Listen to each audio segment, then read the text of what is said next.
எல்லோருக்கும் வணக்கம் நண்பர்களே. இந்த பதிவில் நம்ம என்ன பார்க்க போகிறோம் அப்படின்னா, திருப்பூர் மாவட்டம் காங்கேயம் சிவன்மலை ஸ்ரீ சுப்பிரமணிய கோவில் அமைஞ்சிருக்காங்க. இங்கு ஆண்டவர் உத்தரவு பெட்டி வழிபாடு ரொம்ப சிறப்பாகவே செயல்பட்டு வருதுன்னு சொல்லப்படலாங்க. முருகப்பெருமான் பக்தர்களோட கனவுல வந்து சில பொருட்களை ஆண்டவர் உத்தரவு பெட்டியில் வைத்து பூஜை செய்ய உத்தரவிடுவார். அந்த வகையில் அந்த பக்தர் நேராக கோயிலுக்கு வந்து தனக்கு வந்த கனவை கோயில் நிர்வாகத்திடம் சொல்ல வேணும். இவங்க சொல்வது உண்மையா பொய்யா என்பதை அறிய பூசாரியானது பூ போட்டு உத்தரவு கேட்பாரு. அதாவது வெள்ளை பூ வந்துட்டா ஏற்கனவே வைத்த பூஜை செய்யும் பொருட்களை எடுத்துட்டு இவர் சொல்வதை வைக்கலாம். சிவப்பு பூ வந்தால் அந்த பக்தர் சொல்லும் பொருளை மாற்றி வைக்கக்கூடாது என்று உத்தரவு கொடுத்ததாக எடுத்துக்கொள்ள வேண்டும். அந்த வகையில் வைக்கப்படும் பொருளானது நாட்டில் பல்வேறு தாக்கங்களை ஏற்படுத்தும். அந்த வகையில் சில பொருட்கள் வைத்து பூஜிக்கப்பட்ட போது பல இன்னல்கள் மற்றும் மகிழ்ச்சிகளை அது தெரிவிப்பதாக சொல்லப்படுது. இந்த வீடியோவில் தற்போது என்ன பொருள் வைக்கப்பட்டிருக்கு, அது மட்டும் இல்லாமல் அந்த பொருளால் ஒரு குறிப்பிட்ட ராசிகளுக்கு என்னென்ன மாற்றங்கள் ஏற்பட போகுது அப்படிங்கிறத பற்றி இந்த வீடியோவில் ஃபுல்லாக பார்க்கலாங்க. வீடியோவை ஸ்கிப் பண்ணாமல் கடைசி வரைக்கும் பாருங்கள். வீடியோ பிடிச்சிருந்தால் லைக் பண்ணுங்கள், கமெண்ட் பண்ணுங்கள், ஷேர் பண்ணுங்கள். இதுபோல் தகவல்களை நீங்கள் தெரிஞ்சுக்கணுன்னா மறக்காமல் நம்ம சேனலை சப்ஸ்கிரைப் பண்ணிவிட்டு கூடவே பெல் ஐக்கானையும் கிளிக் பண்ணிட்டு வாங்க வீடியோக்குள்ளே போகலாம். இதற்கு முன்பாக சில பொருட்கள் வைத்து அந்த உத்தரவு பெட்டியில் வழங்கப்பட்டது.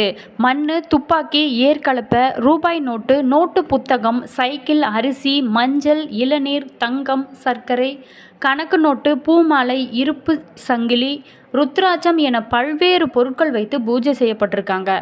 அவ்வாறு வைத்து பூஜை செய்யப்படும் பொருட்கள் வந்து சமுதாயத்தில் ஏதாவது ஒரு வகையில் தாக்கத்தை ஏற்படுத்தி வந்திருக்கிறது.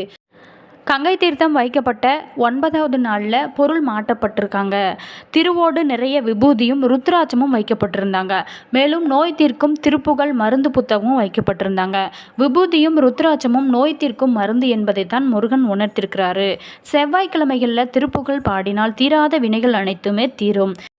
இது குறித்து ஆன்மீகவாதிகள் சிலர் கூறுகையில், உத்தரவு பெட்டியில் வைக்கப்பட்டுள்ள விபூதி, திருவோடு, ருத்ராட்சம், திருப்புகழ் ஆகிய 4 பொருட்களும் தெய்வீக தன்மை கொண்ட பொருட்களாக சொல்லப்படுது. திருப்புகழ் படித்தால் தீராத வினையெல்லாம் தீரும். திருப்புகழ் பாராயணம் செய்ய வேண்டும். ருத்ராட்ச வழிபாடு சிறப்பு என தெரிவித்தாங்க. அதுக்கப்புறம் வைக்கோலானது வைத்து சிவன்மலை உத்தரவு பெட்டியில் சிறப்பாக பூஜை செய்யப்பட்டது. திருப்பூர் மாவட்டம் சிவன்மலை சுப்பிரமணிய சாமி கோவில் ஆண்டவர் உத்தரவு பெட்டியில் இன்று முதல் கற்பூரம் மற்றும் பிரம்பு வைத்து பூஜை செய்யப்படுகிறது. திருப்பூர் மாவட்டம் காங்கேயம் அடுத்துள்ள சிவன்மலை சுப்பிரமணிய சாமி கோவில் சிறப்புகளில் பிரசித்தி பெற்றது இந்த ஆண்டவன் உத்தரவு பெற்றியாகும்.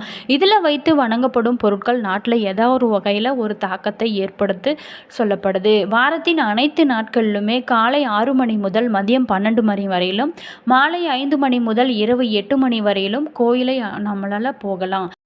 இந்த கோவிலானது சிவன் திரிபுரத்தை அழிக்க மேருமலையை வில்லாக பயன்படுத்திய போது அதிலிருந்து சிறிய ஒரு பகுதியே சிவன்மலை என சொல்லப்படுகிறது. இது பார்வதி மற்றும் அகத்தியர் சிவனை நோக்கி தவம் செய்த தலம் அப்படின்னும், வள்ளிமலைக்கு சென்று வள்ளியை மணம் முடித்த முருகன் வள்ளியுடன் இங்கு குடிகொண்டதாகவும் சொல்லப்படுது. தற்போதானது பிரம்பு மற்றும் கற்பூரம் வைத்து சிறப்பாக சிவன்மலை ஆண்டவர் உத்தரவு பெட்டியில் வைத்து வழங்கப்படுகிறது. இதோட தாக்கம் என்ன அப்படிங்கிறது போக போக தான் தெரியும் அப்படின்னு சொல்லப்படுது. மேசராசிக்காரர்களுக்கு இந்த மாதத்தை பொறுத்த வரைக்குமே நல்ல ஒரு முன்னேற்றம் தரக்கூடிய மாதமாக இருக்கும். புதிய முடிவுகளை மேற்கொள்ளலாங்க. புது வேலைக்கு முயற்சி செய்யலாம். புதுசாக வீட்டிற்கு தேவையான பொருட்களை வாங்கி இந்த காலகட்டத்தில் மகிழுவீங்க. வேலை செய்யும் இடத்துல உங்களுக்கு இருந்த கெட்ட பெயர் அனைத்துமே இந்த காலகட்டத்தில் நீங்கும். வியாபாரத்தை பொறுத்த வரைக்குமே ரொம்ப சிறப்பாகவே நீங்கள் செயல்படுவீங்க. குடும்பத்தில் இருந்து வந்த பிரச்சனைகளை எல்லாமே சுமூகமாக முடித்து விடுவீங்க. பேச்சு திறமை வெளிப்படும் மாதமாக இந்த மாதமானது மேசராசி அன்பர்களுக்கு அமைய போகிறது. இது ஆண்டவன் உத்தரவுன்னு சொல்லப்படுது. சிக்கலான சூழ்நிலை வரும் சமயத்திலும் உங்களுடைய சாதுரிய திறமையத்தால் சிக்கலை சுலபமாக சரி செய்து விடுவீங்க. இந்த மாதம் படிக்க முடியாத ஏழை குழந்தைகளுக்கு 200 ரூபாய் செலவு செய்து உங்களால் முடிந்த உதவியை நீங்கள் செய்யுங்க. உங்களோட வாழ்க்கையில் நிச்சயமாக வெற்றி கிடைக்கும். உங்களுடைய கஷ்டங்களும் தீரும், தோஷங்களும் நீங்கும்னு சொல்லப்படுதுங்க. அதே வகையில் ரிஷபராசி அன்பர்களுக்கு இந்த மாதம் முழுவதுமே சுறுசுறுப்பாக இருக்க வேணும். கொஞ்சம் கூட சோம்பேறித்தனத்தோடு அமரக்கூடாது. அன்றைக்கான வேலையை அன்னைக்கே முடிச்சிருங்க. அதுதான் உங்களுக்கு ரொம்ப நல்லது. நாளை என்ற வார்த்தை உங்களோட அகராதியில் இருந்தால் வாழ்க்கையில் பின்னடைவு உண்டாகும்னு சொல்லப்படுது. நீங்கள் ஜாக்கிரதையாக இருக்க வேண்டிய கால காலங்கள்னு சொல்லப்படுது. அது மட்டும் இல்லாமல் மாணவர்களை பொறுத்த வரைக்குமே கல்வியில் கூடுதல் கவனம் செலுத்த வேண்டும். பெற்றவங்க பிள்ளைகளுடைய நலனில் கூடுதல் கவனம் செலுத்த வேண்டும். வரக்கூடிய வாய்ப்புகளை நீங்கள் சரியாக பயன்படுத்தி கொள்வது உங்களுடைய புத்திசாலித்தனம்னு சொல்லப்படுது. அனுபவசாலிகளுடைய பேச்சை தட்டி கழிக்க வேணாம். எப்போதுமே வீட்டை மொட்டை மாடியில் வெளிப்பக்கத்தில் வாயில் ஜீவனங்களுக்கு உங்களுக்கு கையால் தண்ணீர் வையுங்கள். அது உங்களுடைய தடைகளுக்கு அனைத்துமே வெற்றி கிடைக்கும்னு சொல்லப்படுது. மிதுன ராசி அன்பர்களுக்கு இந்த மாதத்தை பொறுத்த வரைக்குமே பல பிரச்சனைகள் அனைத்துமே வரக்கூடிய மாதமாகத்தான் இருக்குது. உடனே பயப்பட வேணாம். எல்லா விஷயத்திலுமே வெளிப்படையாக பேச வேணும். உண்மையை மறைக்கக்கூடாது, பொய் சொல்லக்கூடாது, குறுக்கு வழியை தேர்ந்தெடுக்கவே கூடாது, நேர்மையாக இருக்க வேணுங்க. வெளிப்படையான பேச்சு உங்களை இந்த மாதம் ரொம்பவும் சிறப்பாக காப்பாற்றி கொடுக்கும். ஆண்டவன் துணை இருக்கிறாரு. வேலையாக இருக்கட்டும், வியாபாரமாக இருக்கட்டும், சரிங்க, சொந்த விஷயமாக இருந்தாலும் மனதில் பட்டதை பளிச்சுன்னு பேசுங்க கூடியவங்க தான் இந்த மிதுனராசி அன்பர்கள். யாராவது தவறு செஞ்சால் அதை உடனே சுட்டி காட்டிடுவீங்க. மௌனமாக இருந்தால் இந்த மாதம் இக்கட்டன பிரச்சனைகளிலிருந்து சிக்கிக்கொள்ளவீங்க. வெயிலில் கஷ்டப்படும் வியாபாரிகளுக்கு செருப்பு வாங்கி தானம் கொடுங்க. உங்களுக்கு நல்ல பலன் கிடைக்கும்னு சொல்லப்படுது. கடகராசி அன்பர்களை பொறுத்த வரைக்குமே இந்த மாதம் எதிர்பாராத சவால்களை எதிர்கொள்ள வேண்டிய நேரமும் காலமும் வரும். வேலை செய்யும் இடத்துல புதிய பொறுப்புகளும் உங்களை தலைமையில் வந்து விழுன்னு சொல்லப்படுது. பொறுப்புகளை சமாளிப்பதில் சிரமமும் இருக்கும். வீட்டில் இருக்கும் பெண்களுக்கு வீட்டு வேலையும் அலுவலக வேலையும் சமாளிக்க முடியாத சூழ்நிலைகளும் நிலவும். இந்த மாதம் பெண்கள் கூடுதல் கவனத்தோடு இருக்க வேணும். முன்கூட்டியே எல்லா வேலைகளையும் பொறுப்போடு வைத்த வேண்டும். சோம்பேறித்தனமாக இருக்கக்கூடாது. ஜாக்கிரதையாக.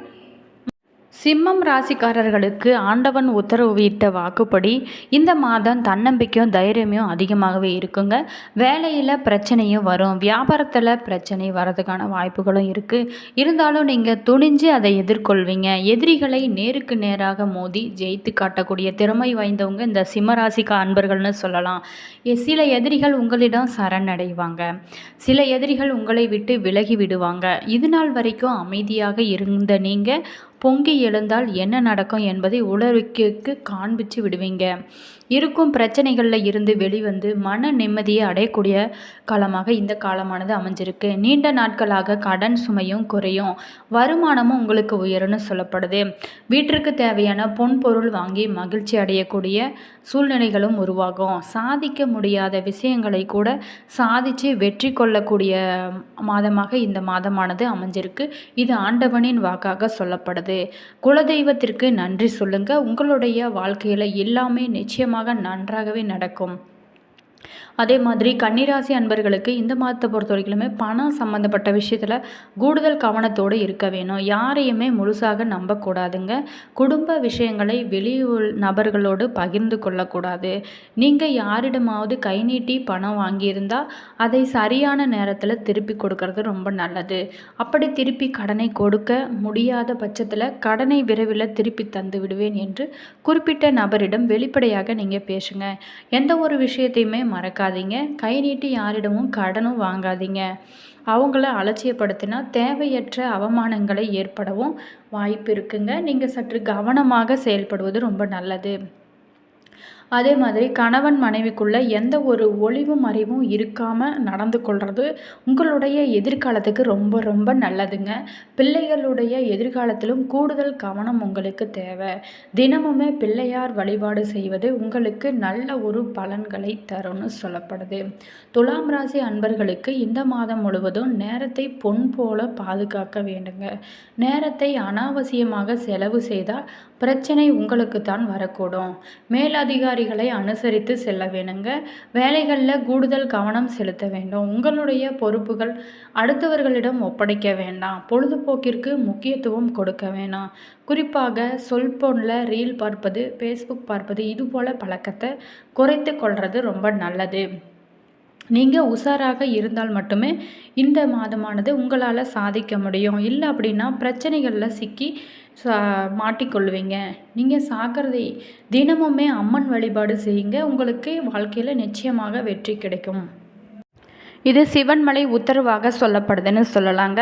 வீடியோவை பிடிச்சிருந்தா லைக் பண்ணுங்கள், கமெண்ட் பண்ணுங்கள், ஷேர் பண்ணுங்கள். இதுபோல் தகவல்களை நீங்கள் தெரிஞ்சுக்கணுன்னா மறக்காமல் நம்ம சேனலை சப்ஸ்கிரைப் பண்ணிக்கோங்க. கூடவே பெல் ஐக்கானை கிளிக் பண்ணிக்கோங்க. All views thank you. உங்களோட கருத்துக்கள் என்ன அப்படிங்கிறத கீழே கமெண்ட் பாக்ஸில் சொல்லுங்கள்.